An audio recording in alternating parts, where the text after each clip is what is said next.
video, we're going to look at the harder types of binomial distribution question. The first style of question requires you to recognize how one binomial distribution gets converted into another, and that you'll have two types of binomial distribution in the same question. You'll have to set up two separate distributions. So we're going to start looking at that straight away. The question is going to pop up on your screen. I suggest copying that down. It's quite a bit of text, but it's a good model for you. And then try and have a go at it, and then I'll be walking through the solution. It's probably a good idea to have another tab of this open at the same time so you can see the question as I go through it as well. So pause the video there as you see the question, and the next thing after the question will be me going through the problem.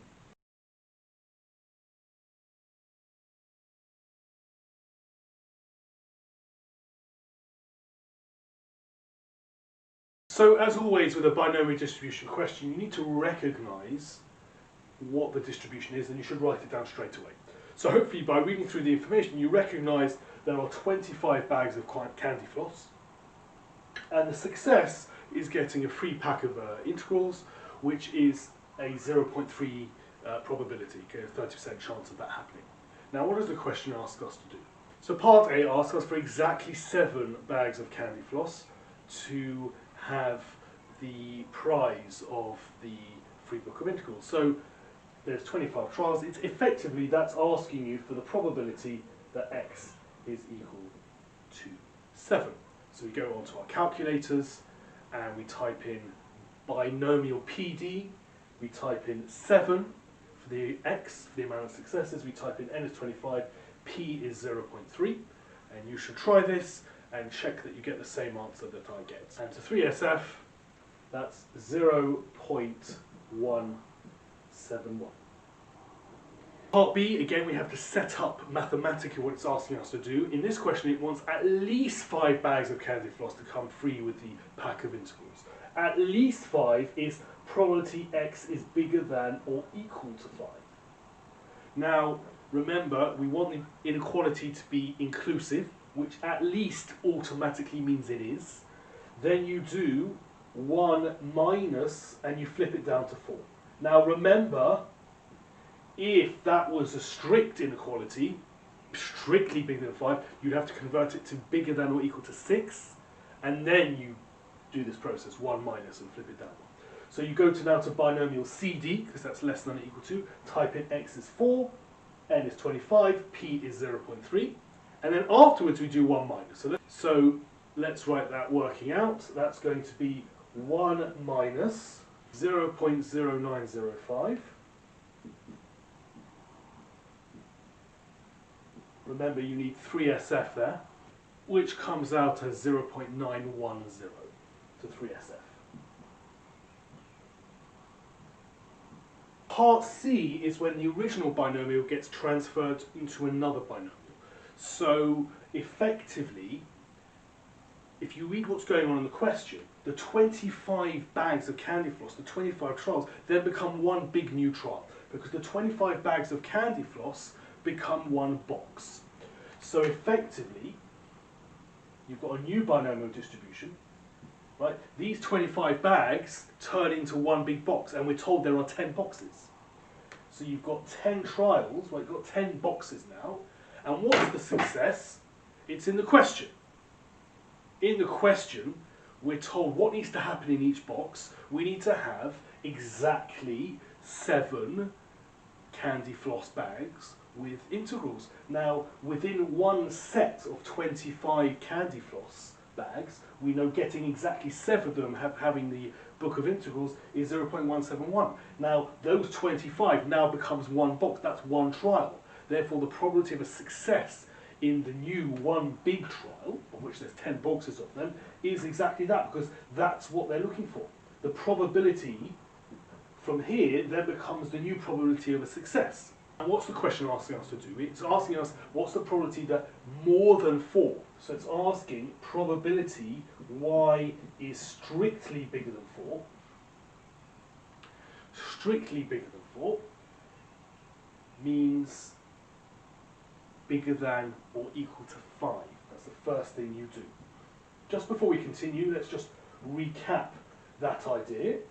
The 25 bags of candy floss now becomes a box. So whenever your original binomial distribution is repackaged as one new big trial, you know you've got a new binomial distribution on your hands. The 25 bags of candy floss have become a box. We're told in the question there are 10 of those boxes, and in the actual question, in the actual part C, it tells us what the success is. What has to happen within each box? You need to have 7 bags containing the free book of intervals. Now, remember, each trial here is the whole binomial distribution here. So in this whole binomial distribution, we know the probability of getting 7 candy floss bags with a free book of intervals, and that happens now within one box, within one trial here. So that probability became the probability of a success. Then it asks us, that needs to happen in more than 4 of those boxes. So now we can finish off like normal. Make it inclusive. Then you do 1 minus probability y is less than or equal to 4. And now we can do it. You do binomial CD, that's n, that's p, that'll be your x, and fill it in. 1 minus 0.983, 172.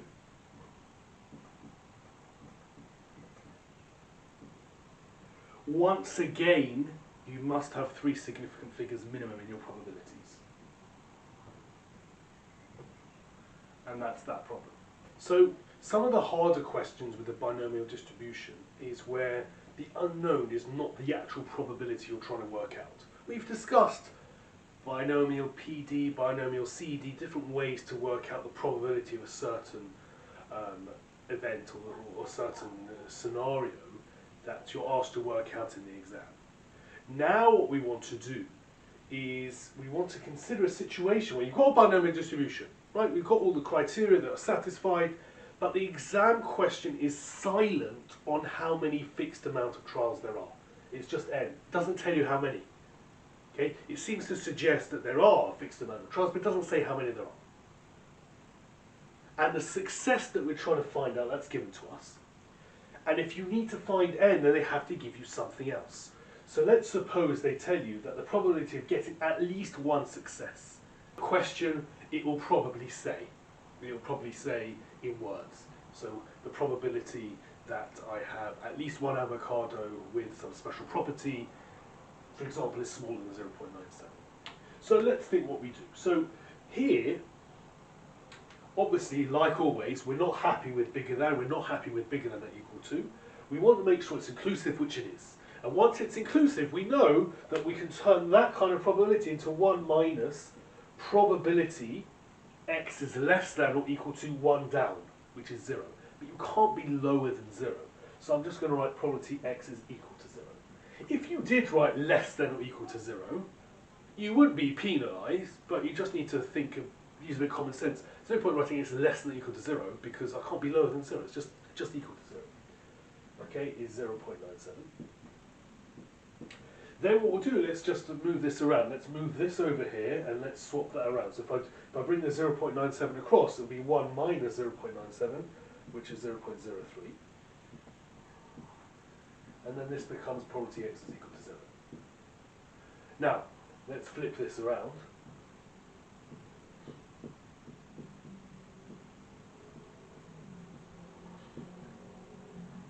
Because I don't like having the probability on the right hand side. So I always think, just look at it, the inequality is pointing to the 0.03, so if I write it the other way around, it has to be pointing to 0.03, which is now on the right hand side, so it's like this. Now what do I do? Now I can't use the calculator because I don't have n. For the calculator you need to have n and you need to have p. But probability x equals 0 is an easy one to deal with, because what does that mean? Probability x equals 0 means you are getting 0 successes. Or to put it another way, you are having n fails. 0 successes means it's fail, fail, fail. Every trial is a fail. Now that's the probability we see of a success. So if the probability of a success is 0.2, the probability of a fail is 0.8. But you're doing it every single trial. 0.8 first time, and the next time, and the next time, and the next time, until all n trials. So what you're doing is you're multiplying the probability of a fail, not that, but 0.8, times itself n times. So probability x equals 0 is the probability of a fail on any trial to the power of n. Like that, 0.8 to the n. So it's worth noting that if ever you have to do probability x equals 0, just take 1 minus the probability of success and raise it to the power of n. Okay, and then that would be bigger than 0.03. So we get to this stage. Now we need to think about how we solve that. 0.8 to the power of n is bigger than 0.03. Now we need to use something outside the box, outside of statistics, to be precise, something impure. When we are solving equations when the power is unknown, hopefully you can remember that involves a logarithm. We say a to the power of x is b, remember means log base a of b is equal to x. Okay? But this is not equal to. Okay? So that's just an idea that when the power is unknown, you will be using a logarithm. So let's think how we'd apply it. So it goes as follows.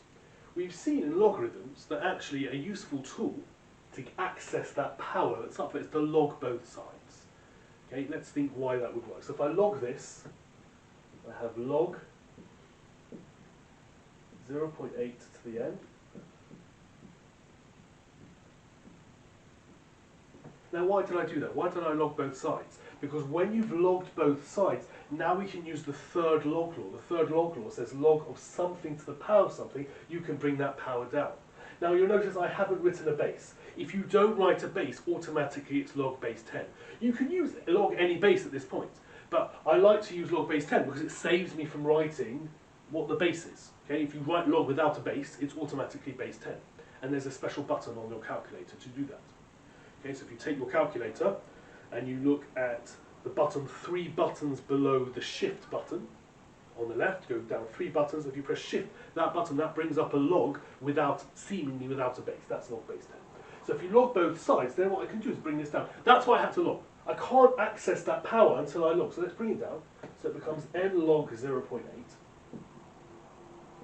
And this I'll leave alone.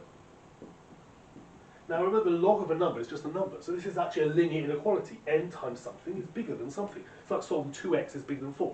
What do? You divide by the coefficient of x, or in this case the coefficient of n. But you have to be careful.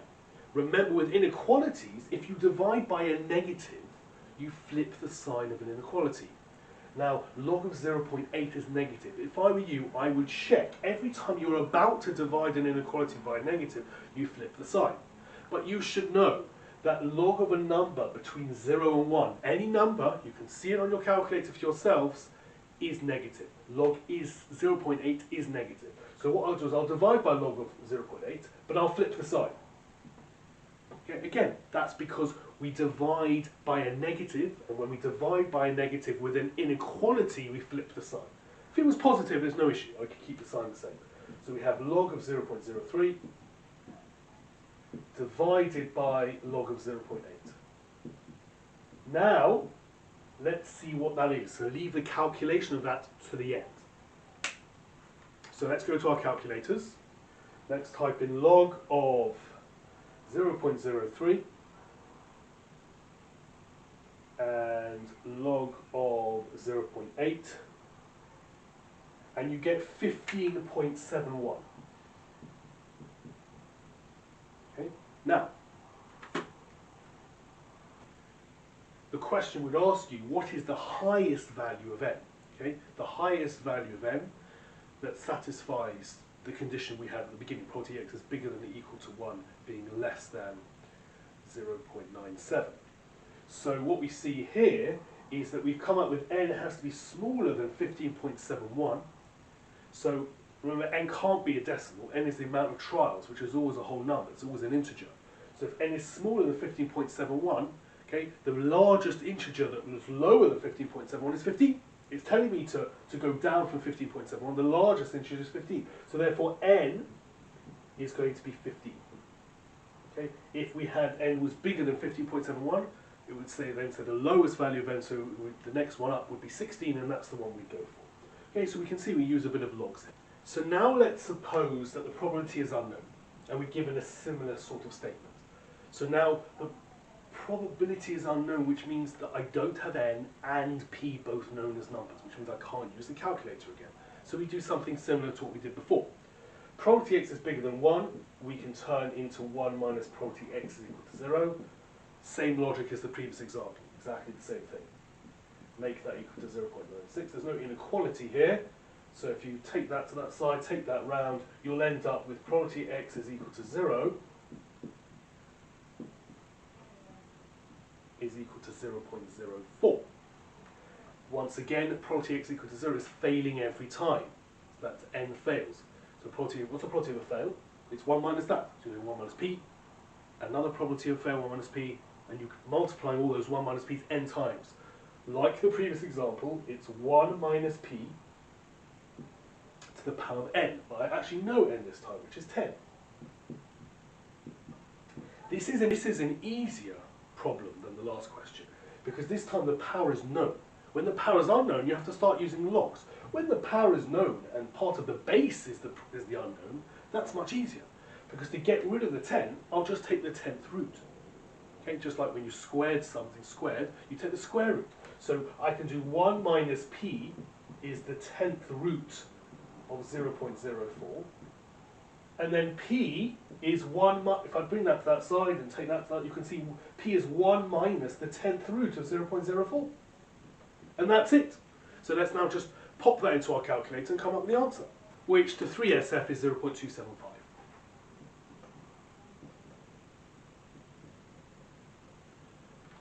The third tricky part of this section when dealing with binomial distribution is when we're not dealing with n and p being unknown, but the actual amount of successes being unknown. Again, we'll have a probability, but this time we'll have n and we'll have p, except the successes, the right-hand side of the inequality inside the probability will be unknown.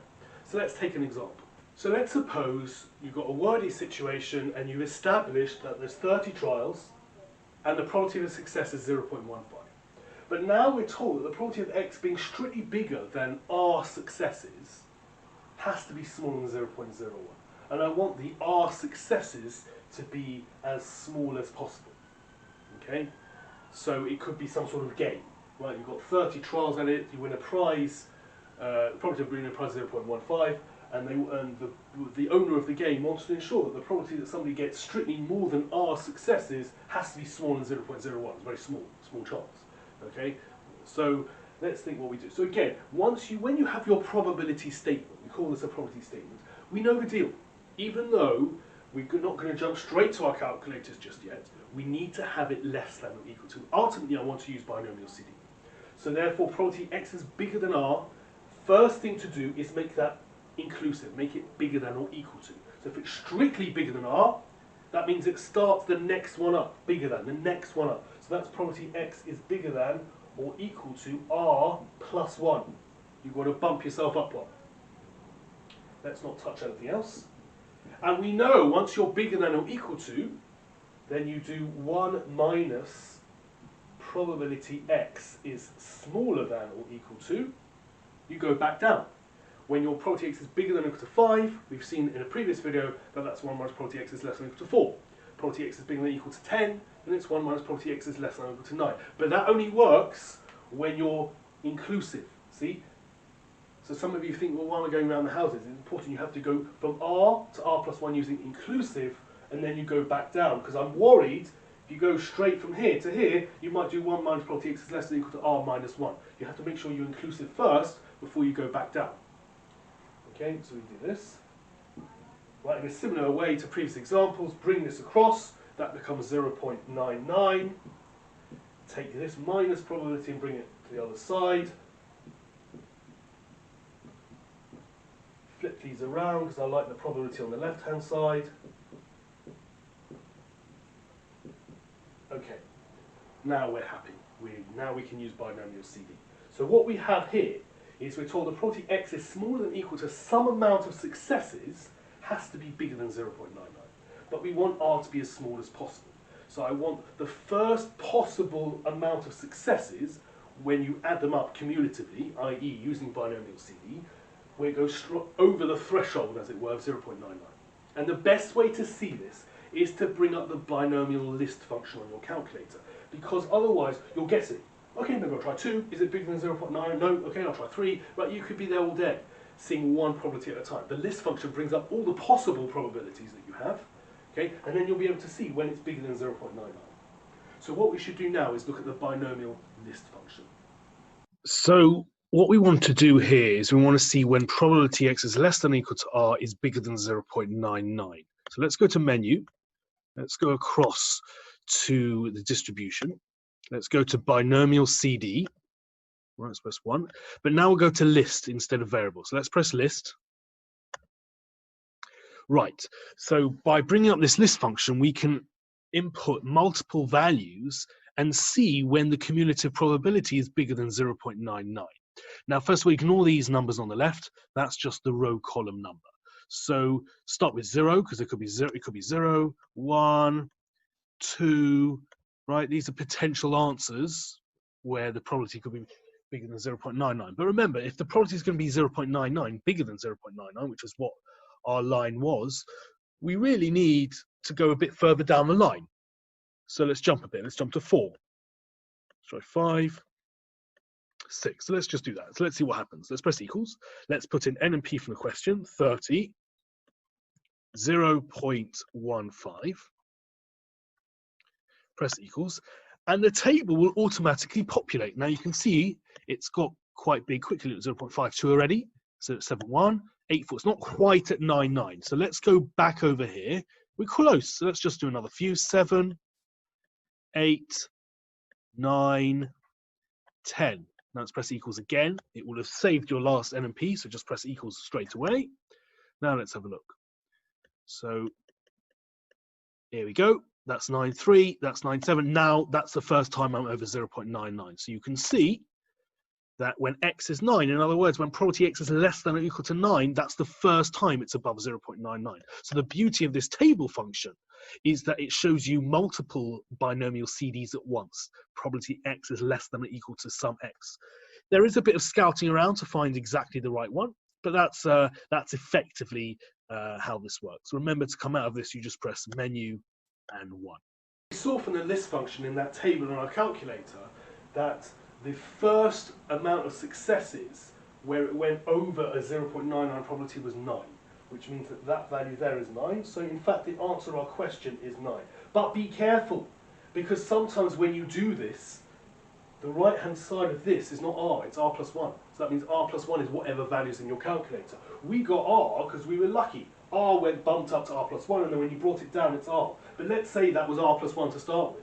Okay, then it would go to r plus 2, and then it would go, it might not be, you can see, it might not be r. Whatever value's on the calculator is whatever value's on the right-hand side of the smaller than or equal to in your final line of your calculation. Now, again, there is a little element of trial and error, even with the list function, because you're looking for a probability bigger than 0.99. Now, sometimes the probability get big very quickly. So sometimes when you're looking on your binomial list function, you can try 0, 1, 2, and you would have already got bigger than 0.99. But here we had to wait a bit. We looked at 0, 1, and 2. That's far too small. We jumped. You can jump. 7, 8, 9. So you want something that's a little bit playing around the calculator until you see that you're close to 0.99, and you just want to be lower than 0.99 and higher than 0.99 on your table, so you can be comfortable that you've seen exactly the first time that it's over 0.99. Don't just feel happy that I found a probability that's bigger than 0.99, because it may not be the lowest one.